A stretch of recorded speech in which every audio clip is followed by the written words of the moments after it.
인공지능이 한강 작가님의 작품 같은 걸 쓸 수 있을까? 50년 후라고 칩시다. 그런데 다들 모였던 사람들이 아닐 것 같다라는 거예요. 뭘 만들고 창작한다는 게 인간을 위한 일이었던 게 너무 당연했었는데 인간의 의한이 없어지더라도 여전히 인간을 위한 일이 될 것이냐? 과연 이 창작이. 여러분들하고 저는 사실 인류 역사에서도 매우 중요한 시기를 지금 경험하고 있습니다. 우리 인간, 호모사피엔스가 지구에 등장한 지 한 30만 년 정도 됐죠. 지난 30만 년 동안 우리 인간이 대화를 나눌 수 있었던 존재는 다른 인간뿐이 없었습니다. 그리고 지난 30만 년 동안 새로운 것을 창작하고 새로운 이야기를 만들 수 있었던 존재 역시 인간뿐이 없었죠. 그런데 2년 전 챗GPT가 등장하고 생성형 인공지능이라는 것이 등장하면서 인간이 아닌데 인간이랑 대화가 가능하고 인간이 아닌데 새로운 것을 생성해낼 수 있는 존재를 우리가 가장 먼저 지금 경험하고 있는 거예요. 그게 무슨 얘기냐면 지금 우리가 가진 역사적인 숙제는 뭐냐면 누구보다 먼저 그런 세상을 상상해보고 준비를 해야 되지 않을까 싶고, 인공지능은 다른 기술하고는 살짝 다른 것 같아요. 우리가 예를 들어서 비행기가 발명이 되고 자동차가 발명이 됐다. 그런 기술이 보편화된 미래에 대해서 많은 상상을 할 수가 있겠지만 여전히 이 세상의 주인공은 인간이었습니다. 인공지능이 특별한 것은 인류 역사상 처음으로 인간보다 살짝 더 지적 능력이 뛰어난 녀석이 등장하는 것이 아닐까? 지구에서 인간이 2등이 되는 게 아닐까? 우리는 한 번도 2등인 적이 없었어요. 사실 지구에서. 인간에 대한 본질적인 질문을 좀 해야 되지 않을까 싶어요. 도대체 인간은 뭘까? 창작이란 뭘까? 영화란 뭘까? 책이란 뭘까? 뭐 아시다시피 본업이 뇌과학자죠. 그런데 우리가 인간의 뇌를 연구할 때 가장 어렵기도 하고 흥미로운 건 뭐냐면 뇌가 머리 안에 있다는 겁니다. 뇌는 세상을 직접 경험할 수 없고 눈, 코, 귀로 전달된 정보를 기반으로 상상을 해야 되는 겁니다. 그러다 보니 실수를 정말 많이 합니다. 뭐 이런 실수겠죠. 이 그림을 보시면 지금 이 옷이, 드레스가 파란색과 검정색이라고 보이시는 분들 한번 손들어 보세요. 지금 하얀색, 금색으로 보이시는 분들 한번 손들어 보세요. 제 눈에는 지금 분명히 파란색, 검정색으로 보이거든요. 사실 이 색깔은 파란색도 아니고 하얀색도 아니고 약간 중간 정도 애매모호한 색깔입니다. 이 그림이 보여주는 건 뭐냐면 사실 우리 눈에 보이는 세상은 조금씩 다릅니다. 어쩔 수 없이. 그런데 우리가 소통을 하기 시작하면 우리는 단어를 사용해야 되는 거잖아요. 예를 들어서 이런 겁니다. 제가 여러분들에게 빨간 사과를 보여드리고 이 사과 빨갛지요? 하면 당연히 빨갛다고 말씀하실 거예요. 그런데 자세하게 보면 이 사과의 색깔은 완벽한 빨간색이 아니잖아요. 되게 복잡하고 애매모호한 색인데 이 색을 완벽하게 표현할 수 있는 단어가 사실 존재하지 않습니다. 그러다 보니 빨강이라는 단어를 사용한 거고, 여러분들은 빨강이란 단어를 들고 여러분들 머릿속에 가지고 있었던 빨강이란 색깔을 다시 상상해내는 겁니다. 결과적으로 모든 소통은 상상이라고 생각하시는 게 좋습니다. 예를 들어서 이 그림을 보시면 휴대폰이 두 개죠. 위에 A라는 휴대폰이 있고 아래 B라는 휴대폰이 있습니다. 지금 여러분들 눈 그리고 제 눈에도 당연히 아래 휴대폰이 훨씬 더 밝게 보일 겁니다. 그런데 진짜로는 객관적으로는 A 휴대폰과 B 휴대폰의 밝기가 사실은 동일합니다. 똑같은 회색이에요, 사실은. 이번엔 제가 아무것도 안 할 테니까 여러분의 손가락 2개 정도로 가운데를 막아보시면 그 순간 색깔이 달라집니다, 사실은. 이 작은 실험이 보여주는 힌트는 뭐냐면 색깔이라는 것이 절대적이지 않고 상대값이라는 거예요. 주변에 있는 값들을 비교해서 만들어내는 결과물. 그 얘기는 뭐냐면 뇌과학자가 가르쳐줄 수 있는 가장 큰 비밀은 사실 우리 모두 이렇게 안 생겼다라는 거예요.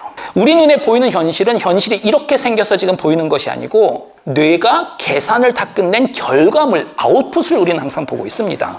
인풋은 뭔지 아무도 모릅니다. 양자 역학으로 보면 무슨 양자의 파동이겠죠. 이 양자 파동을 진화적으로 학습적으로 뇌가 처리를 하고 영화로 만들어주는 거예요. 결과적으로 우리가 보는 세상은 지금 영화입니다. 아니죠. 가상현실이라고 볼 수가 있겠죠. 결국 뭐냐면 현실은 뇌가 만들어낸다라고 이해하시면 될 것 같습니다. 우리 머릿속에는 현대 사회를 푸는 데 필요한 하드웨어가 사실 하나도 없습니다. 우리 뇌 안에는 도망다니는 영역은 있어요. 고양이와 맹수를 구분하는 영역도 다 있습니다. 그렇지만 예를 들어서 우리 뇌 안에는 글을 읽는 영역이 사실 없습니다. 왜냐? 인간의 뇌는 30만 년 전에 만들어졌는데 문자라는 것은 5천 년 전에 발명이 됐잖아요. 메소포타미아에서. 하드웨어가 그냥 없습니다. 그 얘기는 뭐냐면 우리가 책을 읽을 때마다 우리의 본능을 어겨야 됩니다. 우리 본능은 뛰어나가고 싶어요, 지금. 어딘가. 몇 시간 동안 앉아서 이 말도 안 되는 하얀 종이에 인쇄되어 있는 검정색 무언가를 하나하나 봐야 된다는 것은 어렵고 인간의 본능하고 어울리지 않는 행동인데 이게 동시에 책의 힘인 거죠. 그리고 이게 왜 중요하냐면 예전에 러시아 심리학자가 있습니다. 레프 비고츠키라는 그분이 그런 얘기를 했어요. 인간이 발달할 수 있는 이유는 세 가지로 나눠진다라는 거예요. 내가 이미 할 수 있는 거, 남의 도움을 통해서 내가 할 수 있는 거, 내가 아직 할 수 없는 거. 인간이 발전하면서 내가 할 수 있는 영역에서 내가 할 수 없는 영역으로 계속 자아를 확장시켜야 되는데 이 자아를 확장시키기 위해서는 나를 누군가 끌어줘야 된다라는 거죠. 그게 타인이 될 수도 있지만 그게 가장 좋은 방법 중에 하나는 독서 그리고 훌륭한 영화 같은 경우에는 어떻게 보면 내 내면에 있었던 나도 모르는 새로운 나를 발견하게 해주던가 아니면 타인의 삶을 통해서 새로운 것을 상상하게 해줘서 내가 그쪽으로 가고 싶다라는 이 힘을 만들어주지 않을까. 사진 한 장을 입력해요. 저 아래에 있는 작은 사진이 입력한 사진입니다. 그리고 챗GPT로 문장을 입력하면 그 사진 한 장으로 그럴싸한 아바타를 만들어주고 이 문장을 그럴싸하게 읽어줍니다. 너무나도 진짜 같은 얼굴을 만들 수 있습니다. 제 생각에는 2, 3년 후에는 여러분들 자녀분들이나 부모님들 하루 종일 이분들하고 대화를 아마 나누고 있을 겁니다. 그리고 내년 정도 되면 아마 여러분들이 모르는 번호에서 전화를 받으실 거예요. 그래서 전화를 딱 받으면 여러분들의 자녀분들이나 부모님들이 지금 교통사고 났으니까 빨리 100만 원 붙여달라. 병원에 입원해야 되니까 말을 할 겁니다. 그럼 못 믿어서 얼굴 보여주세요 하면 얼굴도 충분히 보여줄 수 있지 않을까 싶습니다. 당연히 이제 장면은 그럴싸하게 만듭니다. 프롬프트 텍스트를 입력하면 그럴싸한 장면을 만들어줍니다. 뭐 이런 거죠. 짧지만 그럴싸한, 있을 수도 있을 만한 영상을 만들어줍니다. 현재 예측으로는 5년에서 10년 안에 헐리우드 영화 퀄리티의 영상을 AI로 만들 수 있지 않을까라는 생각을 현재 하고 있습니다. 그리고 이미 AI 영화제들이 등장하기 시작했어요. 덕분에. 국내에서는 최근까지는 AI에만 집중된 영화제가 사실 없었는데 일산 킨텍스에서 대한민국 AI 국제영화제라는 것을 처음 해봤습니다. 여기 계신 여러분들도 저는 내년에 다 작품 하나씩 좀 만드셨으면 좋겠어요. 생성형 인공지능이 주는 가장 큰 장점은 이건 거예요. 국내에서도 영화를 만들려면 영화 한 편에 블록바스터는 100억, 200억, 300억 정도 예산이 들죠. 기업의 도움 또는 국가의 도움, 투자자의 도움을 반드시 받아야 됩니다. 그런데 생성형 인공지능을 사용하면 저렴하게는 몇십만 원, 많게는 아무리 많아도 몇백만 원이면 나만의 스토리를 내가 만들 수 있다는 거예요. 상당히 저는 흥미로운 시나리오일 것 같습니다. 우리 모두가 이야기가 있을 거 아니에요. 그 스토리에 다양성이 생기지 않을까 싶어요. 이게 또 다양성하고 연결이 되는 게 영화 한 편 만드는데 300억이 든다고 칩시다. 그건 상당히 큰 액수고 투자자의 돈을 써야 되기 때문에 우리가 리스키한 새로운 이야기를 하기는 상당히 두려워집니다. 그러다 보니 헐리우드도 그렇고 우리나라도 그렇고 영화들이 점점 내용이 비슷해지는 거예요. 그런데 몇십만 원, 몇백만 원이라면 더 다양한 이야기들을 만들 수 있지 않을까라는 한번 저는 생각을 해봅니다. 앞으로 5년에서 10년 안에 적어도 인터넷에 있는 숏폼들, 틱톡 같은 거 8, 90%는 인간이 만든 것이 아니고 생성형 인공지능으로 대량 생산하면 되지 않을까라는 상상을 한번 해볼 수 있어서 컨텐츠 시장이 완전히 바뀔 거라고 현재 생각하고 있습니다. 처음으로 인류 역사에서 처음으로 인간을 뛰어넘는 지능, 여러분들 아시다시피 인류 역사에 몇 번의 혁명이 있었죠. 인간은 지구가 우주의 중심이라고 생각하다가 코페르니쿠스 덕분에 아니구나라는 충격을 받았고, 생명체 중에서 인간만 다르다라고 생각했다가 찰스 다윈 덕분에 진화 과정이라는 충격을 받았는데, 우리의 자존심을 지금까지 지켜준 건 그래도 우리가 제일 똑똑하다, 지구에서. 그런데 우리가 똑똑하다라고 믿고 살 수 있는 시간이 5년에서 10년 정도뿐이 남지 않았다라는 겁니다. 그래서 우리가 이제 바로 대담으로 들어가겠지만, 제가 항상 이런 강연하고 드리는 메시지는 여러분, 저는 앞으로 5년에서 10년 동안 정말 재밌게 살아야 됩니다.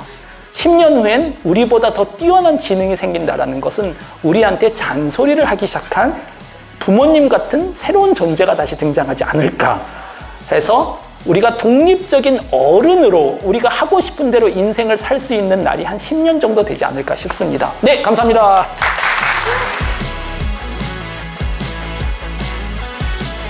안무가이긴 하지만 어떻게 이 책의 저자로서 함께하게 됐는지를 이야기하게 되면 감독님, 작가님과 함께 이렇게 그냥 자연스러운 만남에서 교수님께서 생성형 AI가 기존에도 있었지만 조금 다른 의미로서의 AI 시대가 될 것 같다. 설레로서 좋은 작업을 하는 예술가들이 좀 많이 배출이 됐으면 좋겠는데 라고 툭 던지듯이 얘기를 하셨는데 제가 이거다라는 생각이 들더라고요. 그때부터 저도 제 안무 작업에 AI를 직접적으로 사용하는 작업을 시작했고 교수님께서 이런 책 제안도 해주셔가지고 이렇게 하다 보니까 참여를 하게 됐죠. 김태형 감독님 많은 분들이 아시는 가장 최근 영화 원더랜드, 제가 거기에 이제 과학 자문 역할을 사실 했었습니다. 또 원더랜드 영화가 인공지능에 관한 그 이야기이기 때문에 해서 과학 자문을 했는데 제가 그 이야기를 한 게 인공지능 자문 좋습니다. 그 대신에 저 그 엑스트라로 출연시켜 주세요. 그래서 결과적으로는 개발자가 막 컴퓨터 두들기는 그 장면을 하나 제가 촬영을 했는데 통편집 당했습니다. 그래서 0.2초 나옵니다. 나오나 0.2초 정도? 덕분에 감독님이 영화 만드는 장소에 제가 좀 몇 번 쫓아갔었어요. 또 저한테는 그게 새로운 경험이잖아요. 그래서 그런데 그거를 몇 달 동안 보고 나니까 와, 영화를 만든다라는 게 너무 힘든 거예요. 너무너무 많은 그 사람이 필요하고 시간도 많이 걸리고, 근데 생성형 인공지능이 막 등장하고 많은 그 창작가들은 이것을 큰 리스크나 위협으로 받아들였는데 어떻게 보면 이게 기회가 될 수도 있겠구나. 훨씬 더 적은 리스크로 창작가가 정말 하고 싶었던 얘기를 남의 간섭받지 않고 적어도 프로토타이핑, 티저 정도는 만들어 볼 수 있지 않을까, 좀 그런 이야기를 하다가 그러면 우리 한번 그 과정을 책으로 써봅시다. 이런 이야기를 했었던 것 같아요. 그래서 현재 아날로그 영화가 만들어지는 과정을 한번 경험하고 나서 효율성 자체가 중요한 것이 아니고 아까 저는 말씀드린 다양성이 저한테는 정말 중요해요.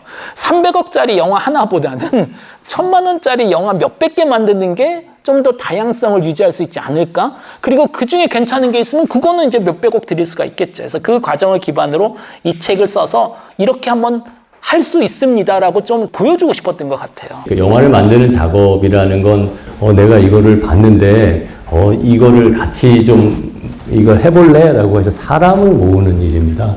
그러다 보니까 영화 작업은 내가 무언가를 받는가를 항상 소통해야 돼요. 내 생각을 이해해주는 배우가 움직여야 되고 누군가를 통해서 나를 표현하는 작업입니다. 영화 작업이란 다 아시겠지만, 그러면 그 사람이 2명일 때 소통할 때 방식, 10명일 때 소통하는 방식, 100명일 때 소통하는 방식, 그 다음에 얼굴은 보이지 않지만 통장에 돈을 넣어주는 분과 소통하는 방식, 여러 가지 소통의 방식이 많이 필요한 작업입니다. 이제 왜 우리는 소통한다고 하는데 왜 이렇게 자, 절로 가자. 오케이. 안녕. 좀 이따 만나. 근데 한 사람 저기가 있고 한 사람 여기가 있고 매번 왜 우리는 디테일한 그 뉘앙스로 또 상처받고 소통의 방식을 영화에 담아오는 걸 좋아했는데 원더랜드 역시도 우리가 인공지능이라고 하는 새로운 대상과 소통을 하면서 내 마음은 어떤 일들이 벌어지는가에 대한 얘기거든요. 그래서 죽은 사람과 어떻게 헤어지고 그 사람을 그리워한다는 건 그 사람에 대한 걸까? 그리워하는 내 마음에 대한 걸까? 이런 사람들이 많이 관심 없는 얘기를 영화로 하다 보니까 그렇게 많은 반향을 일으키지는 못했던 것 같습니다. 김태형 감독님이랑 작업을 하면서 감독님이 가지고 계신 그 원더랜드의 세계관을 바탕으로 단편 소설들을 몇 개를 작업을 해서 소설집을 만들자는 제안을 주셔가지고 그 중에 하나로 이제 남아있는 것들이라는 이야기를 완성을 했고요. 이 이야기의 간단한 줄거리는 감독님이 좀 소개를 해줘요. 다슬 작가님은 어쨌든 스토리를 하나 가지고 왔는데 단 하나의 스토리인데 그 후킹되는 힘이 너무 있더라고요. 그래서 저는 진짜 궁금한 거, 거기에 대해서 우리가 좀 더 얘기해 볼 수가 있겠지만 이게 지금 기술의 한계인지, 다시 말해서 10년, 20년, 30년 후에는 나를 감동시킬 이야기 하나 만들어줘 하면 AI가 만들 수 있을지, 또는 그게 본질적으로 불가능할지. 왜냐? 기계는 인공지능을 세상을 진짜 경험하고 이야기하는 게 아니잖아요. 우리가 최근에 노벨상을 받으신 한강 작가님에 대해서 좀 얘기를 했었는데 거기서도 주제가 그거였었어요. 인공지능이 한강 작가님의 작품 같은 걸 쓸 수 있을까? 50년 후라고 칩시다. 그런데 다들 모였던 사람들이 아닐 것 같다라는 거예요. 왜냐하면 인공지능이 뭐 5.18이 됐든 우리나라의 아픈 역사가 됐든 데이터로는 다 알고 있죠. 그걸 가지고 비슷한 문장을 만들 수 있지만 그거의 의미를 사실 모르잖아요. 우리는 감동을 못 받지 않을까라는 생각이 좀 들더라고요. 그런데 저는 다슬 작가님 쓴 글은 읽고 정말 짧은 글인데도 여러분들 오리지널 스토리를 가장 먼저 읽어보세요. 오리지널 스토리가 상당히 파워가 있는데 단 중요한 건 그거죠. 그 하나의 오리지널 스토리를 AI에게 집어넣어줬더니 이 녀석이 수십 개의 다양한 것을 만들어주는 건 또 잘하더라고요. 그래서 저는 이게 살짝 역할 분담이지 않을까 싶어요. 오리지널은 인간의 뭔진 모르지만 이 반짝반짝거리는 아니면 또는 우리가 서로 인간이기 때문에 고개 서로 끄덕끄덕 해주고 너도 죽고 나도 죽고 뭐 어쩌고 우리 다 알잖아요. 우리 인류가 공감하는 이 모든 게 이게 있으니까 인간이 만든 거에 대해서는 우리가 좀 크레딧을 많이 줄 수도 있고 근데 기계 같은 경우에 이 녀석이 뭐 인생이 어렵다고 얘기해도 야 너는 리셋하면 끝이잖아. 그렇기 때문에 그 기계가 만든 그 쓴 글의 진정성을 못 느끼지 않을까 좀 싶어요. 그래서 여전히 오리지널은 인간, 단 기계가 들어오면 뭔가 편해지긴 하는구나 라는 좀 그런 느낌을 받았어요. 이게 책 작업을 하면서 우리가 어떤 아이디어가 있을 때 그걸 인공지능, 뭐 챗GPT를 비롯한 AI 기술과 어떻게 협업할 것인가 그게 궁금해서 이제 책 작업을 같이 해본 거거든요. 그래서 좋은 이야기를 다슬 작가님이 먼저 써주셨고 이거를 어떻게 협업해서 어떤 이야기로 바꿔서 어떻게 그림으로 바꾸고 어떻게 완성이 될까. 근데 왜 하필 영화냐면 그걸 이 생성형 AI와의 협업 작업이 AI가 있기 전에 몇십 년 전에 만들어진 영화 작업하고 굉장히 흡사해요. 영화 작업 자체가 그런 식으로 계속 소통과 협업을 통해서 결과가 나오는 거거든요. 결국은 케미스트리거든요. 누구와 소통이라는 건 이게 모든 게 어떤 상황에서 케미스트리이듯이 이 AI와도 굉장한 케미스트리가 필요해요. 어떻게 프롬프트를 넣는지 이 이야기를 재밌게 만들어봐. 날 재밌게 해줘 라고 하는 거랑 내가 슬픈데 웃고 싶어 라고 하는 거랑 어떤 케미스트리로 대화를 하냐에 따라서 결과물들이 완전히 달라집니다. 그건 사람과 사람도 마찬가지예요. 제가 아까 영화 만드는 과정이 비슷하다고 하는 게 어떤 배우한테는 좀 더 연기하지 말고 그대로 있어주면 안 돼요? 이게 더 진실로 표현되기도 하고 어떤 배우한테는 좀 더 감정을 표현해 주는 게 사람들이 알 것 같아요. 얘기하기도 하고 이 관계에서의 케미스트리가 AI와 분명히 만나게 될 겁니다. 쓰다 보면은. 다만 아까도 김대식 교수님도 말씀하셨을 때 저희가 우려하고 있는 지점은 뭘 만들고 창작한다는 게 인간을 위한 일이었던 게 너무 당연했었는데 인간의 의한이 없어지더라도 여전히 인간을 위한 일이 될 것이냐. 과연 이 창작이 왜 우리가 한강 작가님 비롯해서 누군가의 작품에 AI와 다른 걸 느끼냐면 공통의 공감 영역이 있으니까요. 어떤 실수와 실패를 통해서 서로 공감을 하잖아요. 그가 가지고 있는 고통이 내가 가지고 있는 고통을 건드리기 때문에 나는 조금 더 그 인간이 쓴 작품에 영향을 받는 건데 뭐가 더 좋냐 나쁘냐의 개념이 아니라 나를 얼마나 움직이냐 내 마음을 움직이냐는 건 어떤 나의 고통을 알고 있는 사람이 얘기를 하는 것 같기 때문에 우리는 카운셀링이 되는 것처럼 인간을 위한 작업까지 놓게 되면 저희는 이제 의미가 없는 순간의 세상이 이제 올 것 같아요. 그리고 그럴 수도 있고. 네, 생각을 해보면은 처음 이 책 제안을 받고 이제 원하는 작업을 마치고 각색 과정에 있어서 처음으로 들었던 감정은 되게 속상하고 마음이 아팠던 것 같아요. 이 애써서 작업한 이 원한 글을 이 챗 GPT가 단숨에 각색을 한다는 거가 이 챗 GPT가 할 수 있는 그 시기에 그거는 이제 단순히 약간 갈아끼기 같은 느낌이었거든요, 직업을. 그러니까 책에 나와 있는 영화를 만드는 과정에서 이 스토리가 정말 중요할 텐데 이걸 단순히 직업만 갈아 낀 그 버전으로 이런 영화를 만드는 거를 한다는 거가 처음에는 되게 마음이 아팠던 것 같아요. 그 과정들이 아무튼 이 책에 나오니까 한번 재밌게 잘 읽어봐 주세요. 창작한다는 그 고통을 분명히 도와주는 게 있는데 더 효율적이고 더 빠른 게 항상 좋은 건 아니잖아요. 우리가 사진기가 처음 나왔을 때 이렇게 쉽게 탁 여기를 기록할 수 있는데도 불구하고 지는 해를 기다리면서 우리는 붓으로 무언가를 놓치지 않으려고 하고 마트 가면 상추 금방 살 수 있는데 텃밭에 그 상추 키우려고 막 해가지고 그런 경험 많잖아요. 우리가 뭔가를 공유하고 있는 건 챗GPT가 들어와서 우리의 창작의 영역이 굉장히 넓어졌고 우리가 창작한다는 것에 대한 고민을 하게 해주는 거지 그게 더 효율적으로 창작을 우리 바꿔주진 않는 것 같아요. 내가 가지고 있는 고민이 여전히 우리는 사진기로도 찍고 여전히 붓으로도 그리듯이 그냥 이 책을 작업하면서 저희가 고민했던 건